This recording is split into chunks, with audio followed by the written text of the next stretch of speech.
তো আজি আমি তোমালোকৰ সপ্তম পাঠটো ঠিক আছে অভ্যাস কৰিম আৰু লগতে মোৰ লগত উচ্চাৰণ কৰিম তোমালোকে ঠিক আছে এতিয়া চোৱা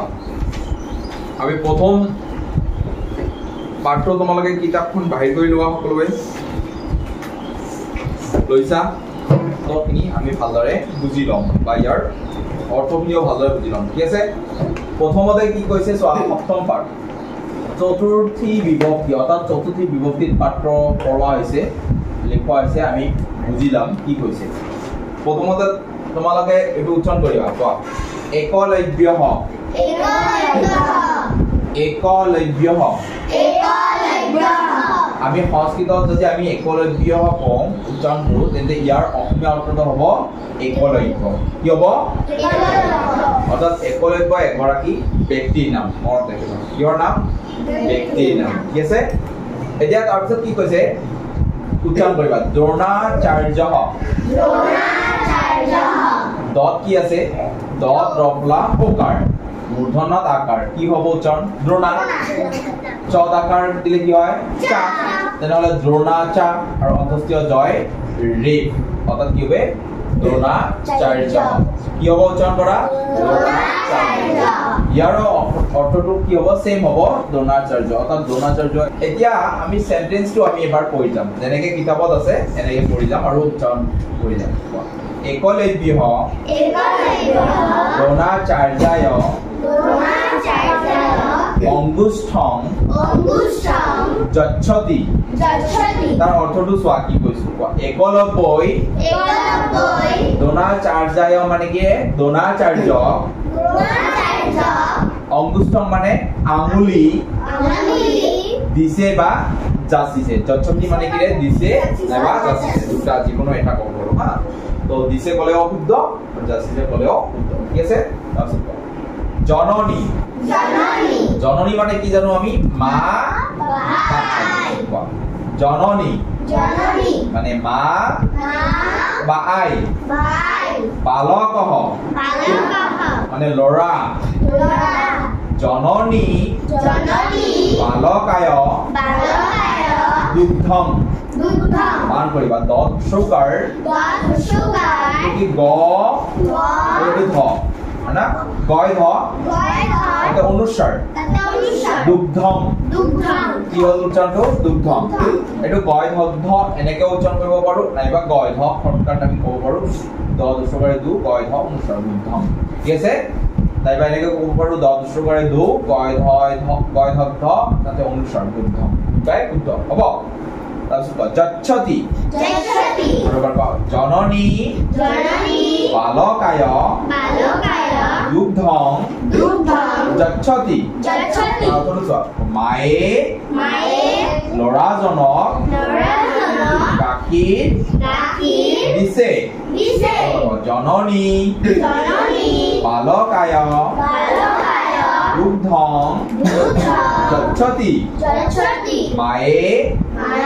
ল'ৰাজনক গাখীৰ দিছে ঠিক আছে তাৰপিছত উচ্চাৰণ কৰিবা অগ্ৰজঃ গত কি আছে ৰে এই টানটো কি বুলি কোৱা হয় ৰফলা কি বুলি কোৱা হয় মানে গত ৰফলা হলে কি হ'ব গ্ৰ তেনেহলে কি হৈ গ'ল গত ৰফলা গ্ৰ কি হৈ যাব অগ্ৰ জয় বিসৰ্গ অৰ্থাৎ কিবা অগ্ৰজঃ অগ্ৰজ কৰা অগ্ৰজঃ মানে ডাঙৰ দাদা নাইবা ককাই দেউ এতিয়া অনুজা মানে সৰু ভনী অনুজা মানে সৰু ভনী অগ্ৰজ অনুজায়ৈ এটা কি ঐকাৰ না তেনেহলে কি যাব অনুজায়ৈ আৰু অগ্ৰজ অনুজায়ৈ বস্ত্ৰং দদাতি অগ্ৰজ অনুজায়ৈ বস্ত্ৰং দদাতি বস্ত্ৰমটো বানান কৰিম আমি ব এইটো কি আছে দন্তীয় হ আছে নহয় আগত তেনেহলে তোমালোকে কি উচ্চাৰণ কৰিবা দন্তীয় হয় তাৰ পিছত এইটো ত তাতে কি আছে ৰফলা অৰ্থাৎ এনেকৈ উচ্চাৰণ কৰিম দন্তীয় হয় তয় ৰফলা ব দন্তীয় হয় তয় ৰফলা হৈ গ'ল বস্ত্ৰ কি আছে অনুস্বৰ অর্থাৎ কি হয়ে যাব বস্ত্রম দদাতি দ দদাকার পাদস্বীকারতি দদাতি বরাবর কোয়া অগ্রজ অনুজায়ৈ বস্ত্রং দদাতি অগ্রজ অনুজায়ৈ বস্ত্রং দদাতি অগ্রজ মানে কি ডাঙৰ দাদা না অৰ্থাৎ ডাঙৰ দাদাই অনুযায়ী মানে কি সৰু ভনী অৰ্থাৎ সৰু ভনী কি দিছে বস্ত্ৰ মানে কাপড় অৰ্থাৎ কাপড় দিছে ইয়াৰ অৰ্থ এনেকৈ ক'ব পাৰো ডাঙৰ দাদাই সৰু ভনী কাপড় দিছে অগ্ৰজ অনুযায়ী বস্ত্ৰং দদাতি ডাঙৰ দাদাই সৰু ভনী কাপড় দিছে তাৰপিছত আহা নেক্সট পতিহি পতিহি পতি মানে কি পতি বা স্বামী ইয়াৰ অৰ্থটো আমি কি ক'ব পাৰো স্বামীও ক'ব পাৰো নাইবা পতিও ক'ব পাৰো ঠিক আছে পত্নী মানে আমি পত্নীক আমি কি ক'ব পাৰো পত্নীয়ে ক'ব পাৰো ঠিক আছে পত্নী মানে পত্নী বা নাইবা আৰু এটা কি ক'ব পাৰো ঘৈণীয়ে কি ক'ব পাৰো ঘৈণীয়ে পতিহি পত্নৈ উপহাৰং দদাতি আৰু পতিহি পত্নৈ উপহাৰং দদাতি আৰু বাৰ পতিহি পত্নৈ উপহাৰং দদাতি এতিয়া উচ্চাৰণ কৰিবা ইয়াত বানানটো কৰি লবা এই আমি যেটো টান বানান হেতু কৰি দিম হ'ব এটো কি আছে পত্নৈ কি উচ্চাৰণ আছে প আগত কি আছে যুক্তাক্ষৰ ত তাৰ মানে তয় কবা তয় ন ওই অন্তস্থি হয় ঐকাৰ অৰ্থাৎ কি হবে প তয় ন অন্তস্থি হয় ঐকাৰ হ'ব উচ্চাৰণ পত্নৈ পত্নৈ প তয় ন অন্তস্থি হয় ঐকাৰ পত্নৈ উপহাৰং দদাতি উপহাৰং বানানটো তো সহজ পাবাই হনা আৰু এবাৰ কোৱা পতিহি পত্নৈ উপহাৰং দদাতি পতিহি পত্নৈ উপহাৰং দদাতি পতিয়ে পত্নীক উপহাৰ দিছে পতিয়ে পত্নীক উপহাৰ দিছে তাৰপিছত নেক্সট উচ্চাৰণ কৰা জনকঃ জনকঃ মানে দেউতা পিতৃ নাইবা পিতা আমি এই তিনিওটা আমি ক'ব পাৰো ঠিক আছে আৰু এবাৰ কোৱা জনকঃ মানে কি দেউতা পিতৃ নাইবা পিতা কি কৈছো কোৱা পুত্ৰী মানে কন্যা পুত্ৰী মানে কন্যা বা জীয়েক কন্যা বা জীয়েক কি মানে কন্যা পুত্ৰী পুত্ৰী মানে কন্যা পুত্ৰী মানে কন্যা বা জীয়েক ইয়াৰ অৰ্থটো কি কৈছে চোৱা বাক্যটো জনকঃ পুত্ৰয়ৈ জনকঃ পুত্ৰয়ৈ ধনং দদাতি এই টান বানানটো উচ্চাৰণ কৰিম পদ হ্ৰস্বকাৰ পু তয় ৰফলা তাতে অন্তস্থি হয় ঐকার তাহলে কি হবে পুত্রয়ই অনং দদাতি জনকঃ পুত্রয়ই অনং দদাতি দেউতাই কন্যাক ধন দিছে এবার কি কব পৰা ধনংটো টকা দিছে আমি ধনংটো বেশি প্ৰিফাৰ কৰিম ঠিক আছে দেউতাই কন্যাক ধন দিছে বুজি পাইছা আৰু এবাৰ উচ্চাৰণ কৰিবা প্ৰথমৰ পৰা কোৱা একলব্য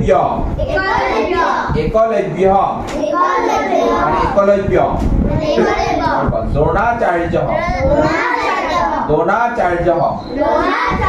মানে দ্ৰোণাচাৰ্য একলব্য দ্ৰোণাচাৰ্যায় অঙ্গুষ্ঠং যচ্ছতি একলব্যই দ্ৰোণাচাৰ্যক আঙ্গুলি দিছে জননী মা বা আই বালকঃ মানে ল'ৰা জননী বালকায় দুগ্ধং যচ্ছতি মায়ে ল'ৰাজনক দিছে অগ্ৰজঃ ডাঙৰ দাদা ককাইদেউ অনুজা মানে সৰু ভনী অগ্ৰজ অনুজায়ৈ বস্ত্ৰং দদাতি ডাঙৰ দাদাই সৰু ভনীক কাপোৰ দিছে পতি মানে পতি বা স্বামী পত্নী মানে পত্নী বা ভনীয়েক পত্নী মানে পত্নী বা ঘৈণীয়েক পতিহি পত্নয়ৈ উপহাৰং দদাতি পতিহি পত্নয়ৈ উপহাৰং দদাতি পতিয়ে পত্নীক উপহাৰ দিছে জনকঃ দেউতা পিতৃ পিতা পুত্ৰী মানে কন্যা বা জীয়েক জনকঃ পুত্ৰয়ৈ অনং দদাতি দেউতাই কন্যাক ধন বা টকা দিছে হ'ব পাৰিবা উচ্চাৰণ এবাৰ তোমালোকে কোৱাচোন নিজে নিজে কোৱা এইটো কি আছিল মানে একলব্য দ্ৰোণাচাৰ্য একলব্য দ্ৰোণাচাৰ্যায় অঙ্গুষ্ঠং যচ্ছতি একলব্যই দ্ৰোণাচাৰ্য জননী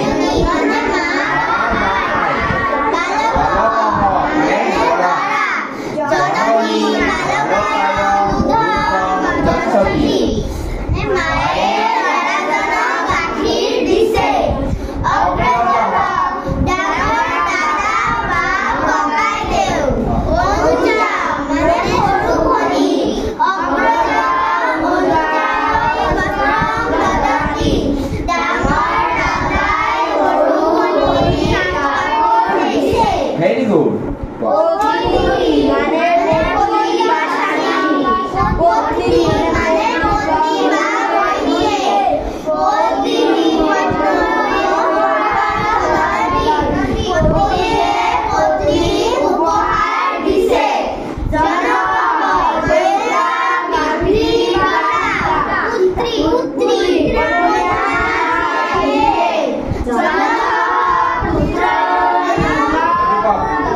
পুত্ৰয়ৈ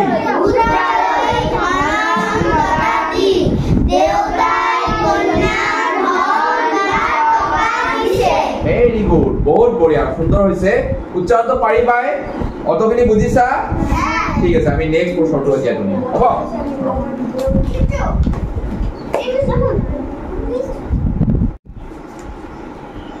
চোৱা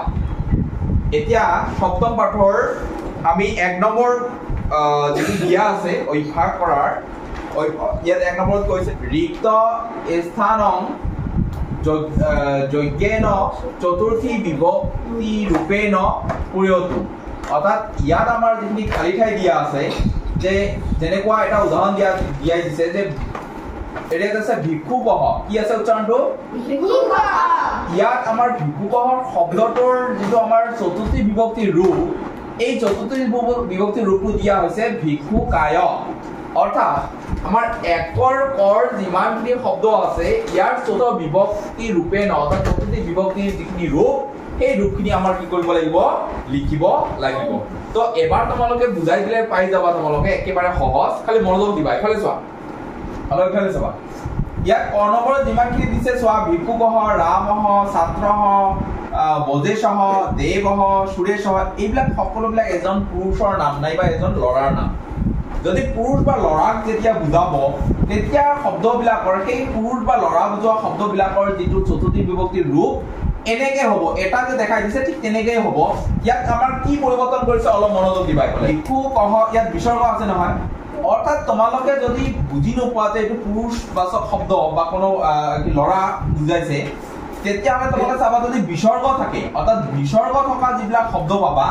সেইবিলাকৰ তোমালোকে চতুৰ্থী বিভক্তিত এনেকুৱা ৰূপতে লিখিবা বিসৰ্গ থকা শব্দবিলাক কি কৰিছে যে ভিক্ষুকহ শব্দটো তোমালোকে ভিক্ষুকৰ লৈকে লিখিছে অৰ্থাৎ ইয়াত আমাৰ বিসৰ্গ লৈকে লিখা নাই কি লিখিছে সেম টু সেম ভিক্ষুকহ আছে ভিক্ষুক লৈকে লিখিছে একনি লৈকে ভিক্ষুক তাৰ লগত বিসৰ্গটো উঠাই দি পিনে আকাৰ আৰু অন্তস্থিয় লগাই দিছে কি লগাই দিছে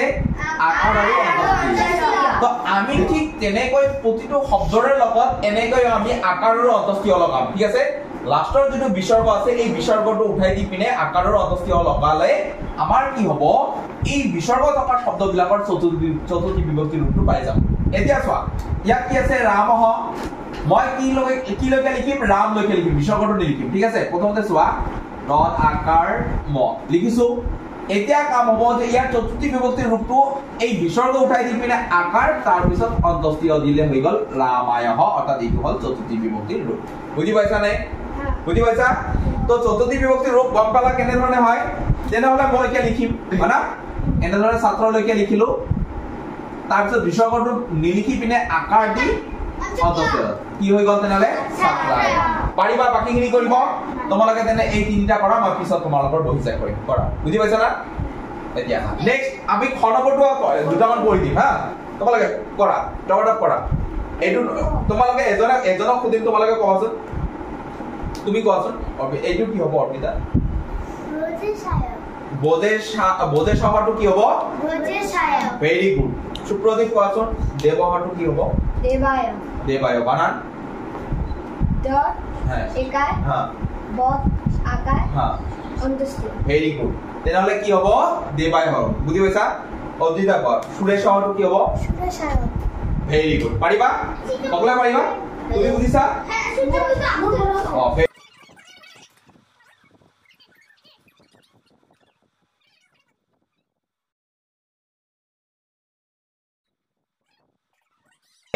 আমাৰ ক নম্বৰ হৈ গল খ নম্বৰটো এতিয়া চোৱা ইয়াত কি আছে কোৱাচোন বালিকা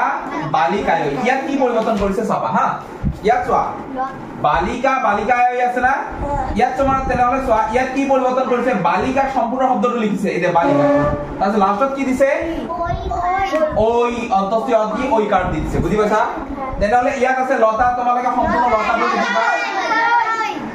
তাৰপিছত কি দিবা অন্তস্থিয় দি ওই কাৰ্ড লগাই দিবা লতাই ওই তেনেহলে কি হবে সেবিকা